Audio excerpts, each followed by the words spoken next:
শবে বরাত, মাগফিরাতের সেই নূরানি রাত, যার অপেক্ষা থাকে পুরো উম্মাহ। কিন্তু এই রাতের পরের দিন নিয়ে অনেকেরই প্রশ্ন থাকে, একদিন রোজা নাকি 2 দিন? চলুন সহজ করে বুঝি। শবে বরাত আসে শাবান মাসে।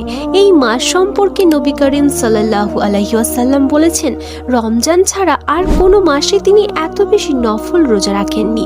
প্রিয় দর্শক, কারণ হচ্ছে নবী সাল্লাল্লাহু আলাইহি ওয়াসাল্লাম ইরশাদ করেছেন, এই মাসেই বান্দার সারা বছরের আমল আল্লাহর কাছে পেশ করা হয়। আর তিনি চাইতেন যখন আমল পেশ করা হবে তখন যেন তিনি রোজা অবস্থায় থাকে। এখন প্রশ্ন, আমরা কয়টা রোজা রাখবো? ইসলামে নফল ইবাদতের কোনো জোড়াজুড়ি নেই, তবে অনেক আলেমই বলেন 2টা রোজা রাখা উত্তম, 14 ও 15 অথবা 15 ও 16।